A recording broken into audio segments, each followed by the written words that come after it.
The noose was already around her neck. The crowd screamed for blood. But as the sheriff is about to pull the lever, the sound of hooves is suddenly heard, and a man rides into town to change everything. What he uncovers destroys not only lies, but also the soul of the entire town. The rope itched against her neck, rough and dry like thornbush bark. Lina Redbird stood still on the wooden platform, her hands tied behind her back, her bare feet on the splintered boards. The sun beat down from a cloudless sky, making the dust shimmer in the town square of Grayford. Below her, the crowd stirred like a pot about to boil over. Men, women, even young boys pressed forward, eyes wide with hate and hunger. They had come for a hanging. For justice, they called it. But Lina knew what it really was, fear wrapped in angry voices. "She is one of them," someone shouted. "She helped raid the Lawson Ranch." "She burned the fields," cried another. "Let her swing." The noise grew louder, a wave of shouting and spitting. A tomato flew through the air and smashed against the platform railing. Lina did not flinch. She lifted her chin and looked out across the crowd. Not one friendly face, not one willing to listen, just people who needed someone to blame. She had seen this before in other towns on other days, but never like this, never with her own life hanging from a rope. Sheriff Doyle stood beside her. His hand rested on the lever that would drop the platform floor. His face was pale, lips tight. He would not meet her eyes. "You do not have to do this," Lina said quietly. The sheriff's hand trembled. Sweat clung to his forehead, even though the breeze was cool. "Orders came down from the mayor," he muttered. "They say you were seen near the fires." "I was carrying water," she replied. "I was helping the families." He did not respond. Lina closed her eyes. The world faded for a moment. She remembered her grandmother's voice, soft but firm like the wind through canyon walls. "Stand tall, even when the ground shakes beneath you." She had stood tall when her father was taken, when the river dried, when men threw stones at her for speaking her own language. She would stand tall now. A boy in the crowd threw a pebble. It struck her shin. Another cheer rose up. Lina opened her eyes. Her voice was steady. "My name is Lina Redbird. I have harmed no one." But her words were swallowed by the noise. Sheriff Doyle looked at the crowd, then at her. His face was torn between duty and doubt. "Any last words?" he asked, almost whispering. Lina took a slow breath. "Only this. If I die today, let it be known I walked with clean hands. And if the truth matters to anyone in Grayford, they will find it after I am gone." Then came the sound of hoofbeats. Fast, loud, from beyond the buildings. The sheriff paused. The crowd turned. Dust rose at the edge of town, and a black horse appeared, rider upright, coat flapping in the wind. Lina blinked into the sunlight. Someone had come. The sheriff's hand was inches from the lever when the noise came. Hoofbeats. Heavy, fast, urgent. All eyes turned. A black horse burst from the rising dust at the edge of town, its rider sitting tall in the saddle. The crowd fell silent as the animal galloped straight toward the gallows. Its muscles rippled, hooves pounding the dry earth, until it came to a sudden halt just yards from the platform. The man dismounted in one smooth motion. Broad-shouldered, with sun-darkened skin and a face lined by years of hard work, he moved with quiet strength. A wide-brimmed hat shaded his sharp eyes. His name spread through the crowd like wind through grass. Elias Carrick. Lina had heard of him. Everyone had. He owned a ranch far out past the northern ridges. He never came to town unless it was necessary, and he certainly never interfered in other people's quarrels. Until now. Elias looked at the sheriff first, then turned his gaze to Lina. His eyes were calm but focused, like a man measuring a storm on the horizon. "What is happening here?" he asked. Sheriff Doyle cleared his throat. "This woman has been charged with aiding in the raids." "The townspeople? On what evidence?" Elias cut in, his voice steady. The crowd rustled. Some muttered. A man stepped forward, pointing a shaking finger at Lina. "She was near the Lawson Ranch. That same day it burned." "Carrying buckets," another added. "But no one asked her to help." "Her people have been raiding our farms for months," someone else shouted. "She is one of them." Elias raised his hand. "So your evidence is her blood?" Silence. He took a step closer to the platform, boots crunching on gravel. Does anyone here have a witness? A clear report? Anything beyond fear and anger? No one spoke. Then you are about to hang a woman for who she is, not what she did. A ripple of discomfort passed through the crowd. Sheriff Doyle looked relieved, though he tried to hide it. Elias, the people are upset. They lost friends, land, livestock. And you think killing her will bring any of that back? Elias asked. His tone never rose, but it struck harder than any shout. You think this will make your grief cleaner? Your fear smaller? He looked around the square, slowly, meeting eyes as he spoke. There is no justice in this rope. There is only panic dressed up as law. Lina stared at him. She did not know this man. She owed him nothing. Yet he stood between her and the hangman's knot, without hesitation. Someone in the crowd scoffed. You defending savages now, Carrick? I am defending truth, Elias replied. And until someone here can prove this woman's guilt, no one pulls that lever. The platform creaked as the sheriff stepped back. Lina's breath caught in her throat. The rope still hung heavy around her neck, but for the first time, so did hope. The air in Grayford Square turned thick with tension. Elias stood at the base of the platform, his shoulders squared, one hand resting lightly on the butt of his revolver. Sheriff Doyle stepped aside, unsure whether to hold authority or surrender it. The crowd, once roaring with hate, now murmured among themselves, uncertain, uncomfortable. She's guilty, a voice yelled suddenly. We all know it. Lina stood silently, the rope still tight around her neck. Her pulse pounded in her ears. Then came a whistle from the side, followed by a stone. It struck her just above the eyebrow. Pain exploded across her temple. She staggered but stayed upright, blood trickling down the side of her face. The crowd roared in response, some laughing, others yelling louder. Before anyone else could throw another, Elias drew his revolver in one clean motion. He pointed it toward the crowd, not a person, but straight into the sky, and fired. The sound cracked like thunder. People froze. Next man who lifts a hand toward her, Elias said calmly, will answer to me. No one moved. Is that what justice means to you? He asked. Throwing stones at a woman tied up, with no chance to speak. A hush fell over the square. Some eyes dropped to the ground. Others glared at him with quiet fury. Then a new voice cut through the silence. Let the girl speak. Heads turned. An older man stepped forward. Neatly dressed, with gray hair and a doctor's bag at his side, he moved with quiet purpose. It was Dr. Emery Hale, the town's physician. He was not loud, but when he spoke, people listened. If we hang her without hearing a word from her lips, he said, then we hang more than a woman. We hang any hope of being better than the fear that drives us. Sheriff Doyle looked like a man drowning in his own decisions. He glanced at the rope, then at Elias, then at the crowd. He began, voice shaking. I suppose we could hear what she has to say. No, came a sharp reply. From the left side of the platform, a man stepped forward, tall and angry, his vest dusted with trail grit, his jaw clenched. Silas Finch, a rancher, a loud one, known for stirring fires in every room he entered. She is Apache-born, he growled. That is all we need to know. Letting her speak is letting her twist us with lies. Elias turned to face him. And hanging her without proof makes us what? Realists, Silas spat. You want to wait for more farms to burn? No, Dr. Hale replied firmly. I want to wait for the truth. Silas stepped closer to the gallows, fists clenched. If you cut her down, you go against every honest man in this town. Elias raised his revolver just slightly. Then maybe it is time this town remembers what honesty looks like.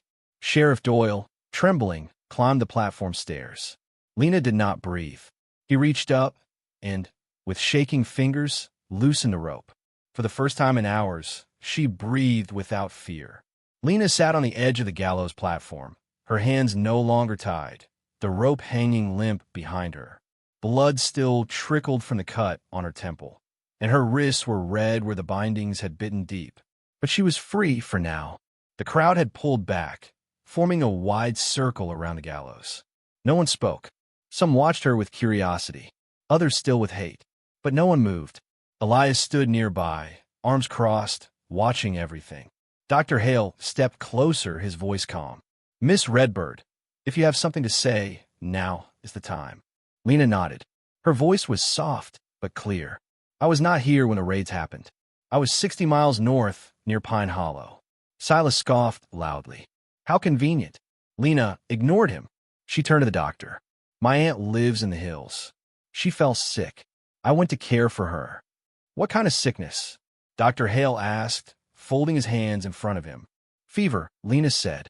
She burned with heat for 3 days. Her skin turned yellow. She could not hold down food. She lost her strength. I had to lift her just to bring her water. The doctor raised his eyebrows. Yellow fever, perhaps. I treated her with willow bark tea. Cool cloths. We boiled pine needles and mixed the steam with mint leaves to help her breathing. When we had honey, I stirred it with echinacea root. There was a long pause. Dr. Hale finally spoke. Those are the correct treatments. Many around here would not know that. Someone in the crowd muttered, folk tricks. Doesn't prove anything. Elias turned. It proved she was somewhere else. With someone sick. Not raiding farms. But Silas was not done. She could be lying, he said, loud enough for all to hear. Anyone can make up a story. Dr. Hale stepped closer to Lina. Can you name the herbs in your own tongue?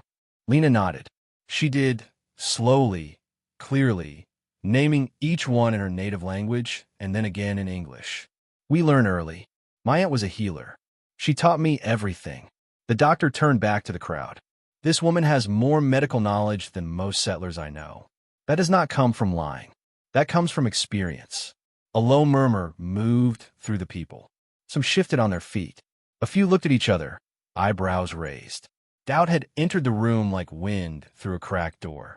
Still, Silas pressed forward. She has no witness. No proof. Just words. Lina looked up, her face calm despite the pain. You say I have no proof.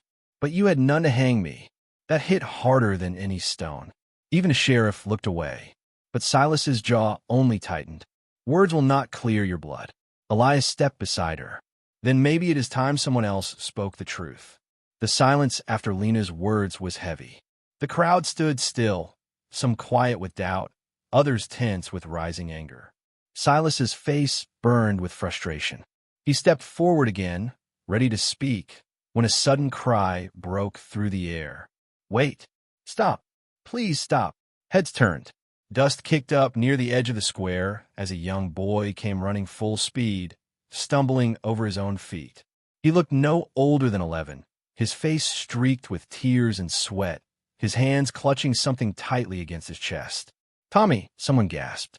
It was Tommy Wells, the only son of Henry Wells, the rancher who had died in the first wave of attacks. The boy's cheeks were red, his breath ragged. He pushed through the crowd, straight toward the platform where Lina still sat. Sheriff Doyle raised his hands. Tommy, go home. This is not a place for you. But Tommy did not stop. He turned to face the crowd and held up a torn piece of blue cloth. His hand shook. She saved my life. His words struck like a bell. Silas narrowed his eyes. What are you talking about, boy? Tommy swallowed. 3 days ago, I was walking near the river bend. The waters rose fast. I fell in. I could not get out. He looked at Lina. She pulled me out. She jumped in and dragged me to the bank. I could barely breathe. Lina blinked, surprised. She remembered the boy now, small, coughing, his boots stuck between rocks. She had barely gotten him to safety before the water swept past them. She tore her dress. Tommy continued, holding up the cloth, wrapped it around my leg, said I would be okay. A low murmur rose from the crowd again. Some faces turned to Lina with confusion. Others looked ashamed. She never hurt me, the boy whispered. She saved me. Dr. Hale stepped forward and gently took the cloth. He examined it closely. Blood-stained, torn by hand, matches the rip on her sleeve. Lina nodded slowly. Silas's voice cut through the stir of emotion like a blade. That does not prove anything. So she helped the boy. What if it was all part of a plan? Elias frowned. What kind of plan involves saving children from drowning? Silas's voice grew louder. I'm saying her people are smart. Maybe they are working with white outlaws now, using tricks to earn trust, setting us up for something bigger. That is a lie, Lina said softly. Is it? Silas challenged. Do you deny your people raid farms? Burn fields? Kill settlers? I deny that I had anything to do with it, she replied. I deny that helping a dying ant or saving a boy makes me guilty of someone else's hate. Tommy stepped beside her and faced the crowd. My dad would not want this, he said. He said you judge people by what they do, not who they are. For a moment, no one moved, but the storm inside Silas Finch had only just begun.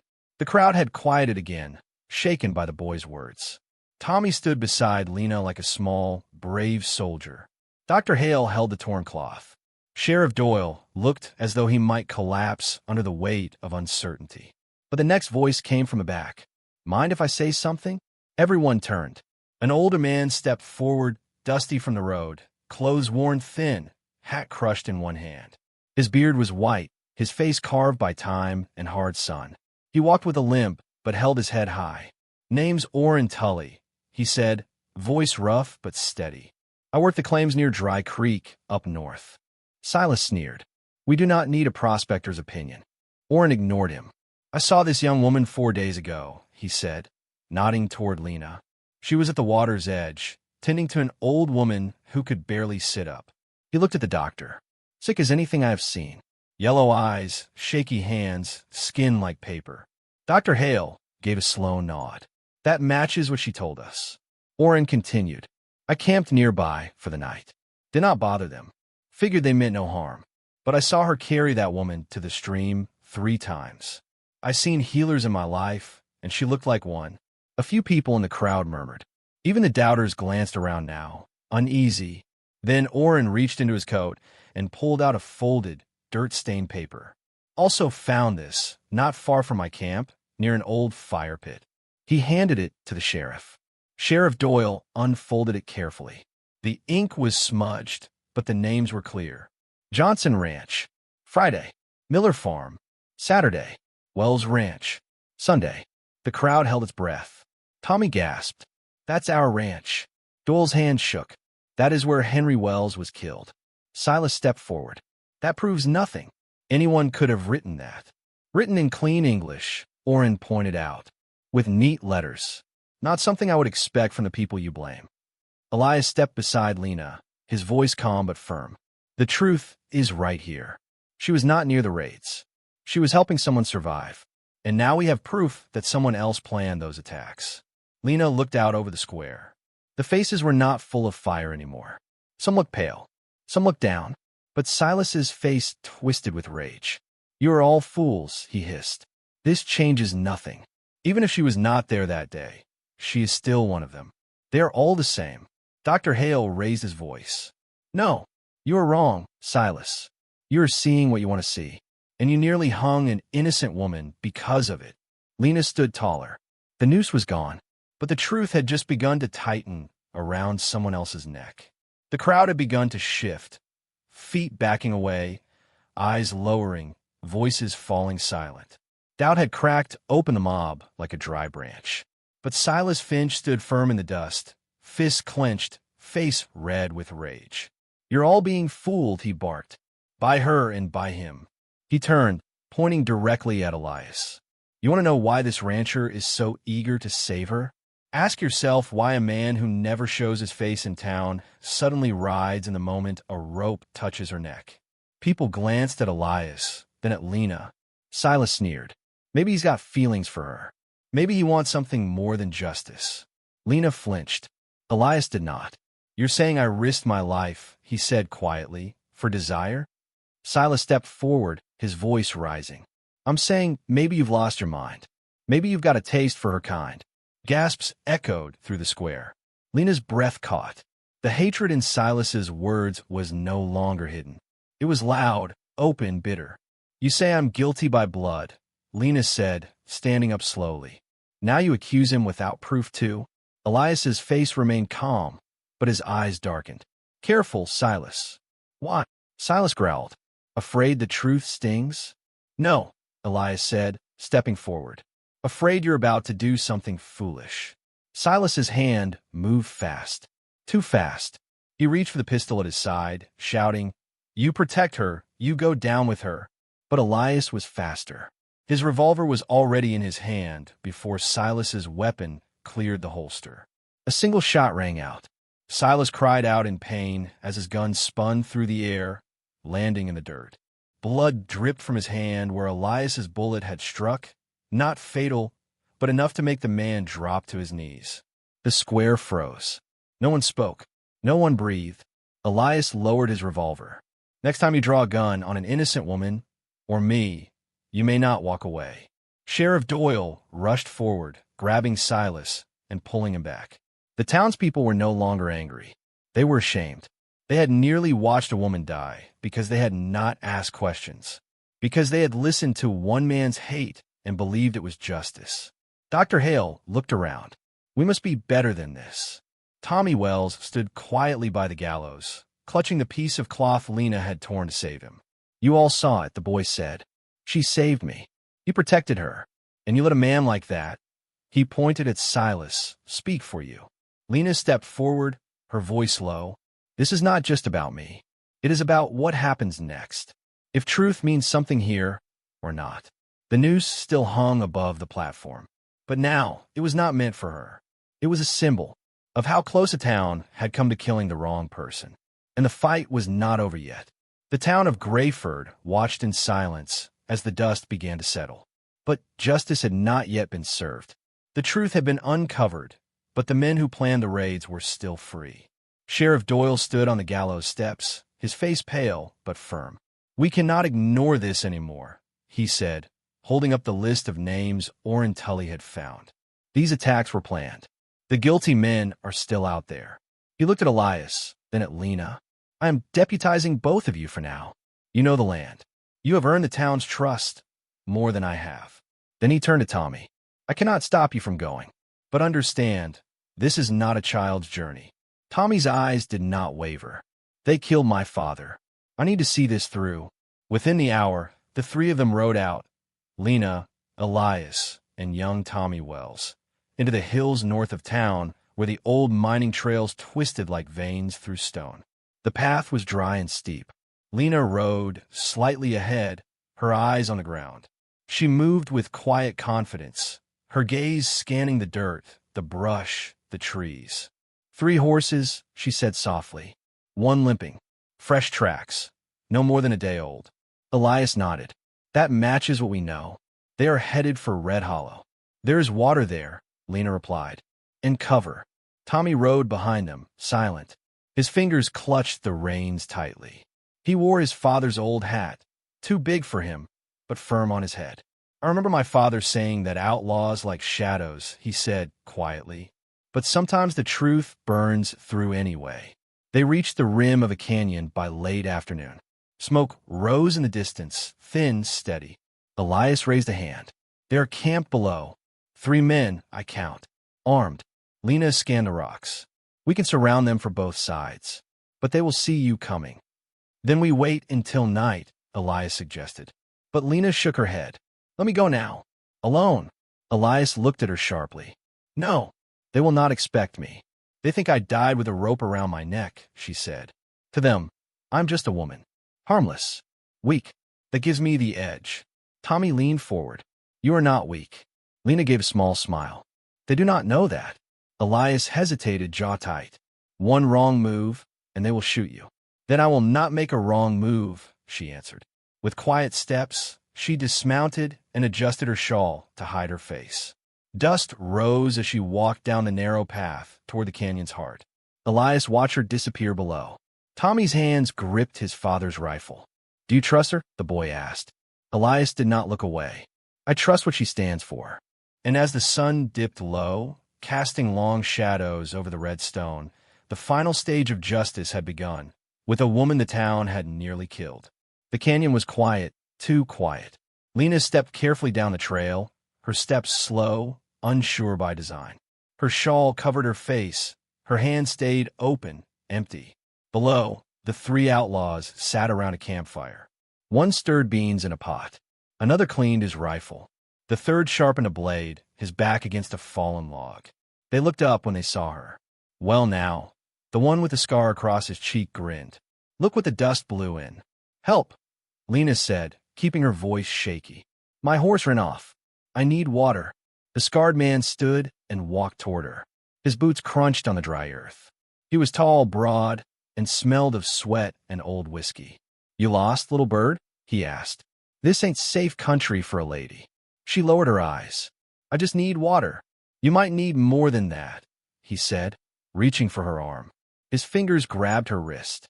That was his mistake. Lina moved like a flash. Her blade came from beneath her shawl, sharp and silent. She slashed upward across his hand. He screamed and fell backward, blood spraying from the deep cut. The other two reached for their weapons. But Elias and Tommy were already in position. From the canyon rim above, Elias fired first. His rifle cracked like thunder. One outlaw spun and dropped his pistol, hit in the shoulder. The third man dove for cover behind the fire, but Tommy was waiting. The boy, trembling but steady, raised his father's rifle and aimed. "Drop it," he shouted. The man hesitated. Tommy's finger touched the trigger. The outlaw saw it and let his weapon fall. Lina pressed the tip of her blade to the scar man's throat. "Lie still." Within minutes, all three were tied, wounded and silent. Their stolen supplies lay piled beside the fire: blankets, canned food, saddles marked with brand from the raided farms. Among the mess, Elias found a folded paper, another list of farms, names, and dates. "I knew it," he muttered. Tommy picked up a silver belt buckle, engraved with his father's initials. He held it to his chest without a word. Lina crouched beside the outlaws. "Why frame my people?" she asked. The scar man laughed bitterly. "People already hate Apaches. Easier to point fingers than leave clues. Guilt slips away when someone else carries it." Elias stood behind her, voice cold. "Not anymore." The sun dipped lower behind the canyon wall. The three outlaws were tied to their own horses, their weapons confiscated. Elias secured the rope. Lina packed the evidence. Tommy wrapped the buckle in cloth and placed it gently in his saddlebag. As they rode back toward Grayford, the canyon wind whispered behind them. Justice had not come from the law today. It had come from those the town once feared most. 3 days later, the gallows still stood in Grayford's town square. But the noose had been cut, and now hung from the beam like a warning, not a weapon. The townspeople gathered quietly at dusk. No shouting this time, no anger, just whispers, lowered eyes, and a heaviness that clung to every breath. On the platform, Sheriff Doyle cleared his throat. He looked older than he had a week ago. "I made a mistake," he said simply. "I followed fear, and nearly led this town into something we could never take back." He turned to Lina, who stood at the edge of the crowd beside Elias and young Tommy. "To Miss Lina Redbird," Doyle continued, voice trembling slightly, "we owe not just an apology, but our respect." No one clapped. Instead, heads bowed. Lina stepped forward. She wore a clean dress now. Her temple was bandaged, and her hands still carried the marks of rope. But her eyes were clear. "I do not need your sorrow," she said, calm and steady. "What I need is your courage." The crowd listened. Courage to think before judging, to ask before blaming, to stand for what is right, even when it is not easy. A woman in the front row wiped her eyes. Dr. Hale nodded.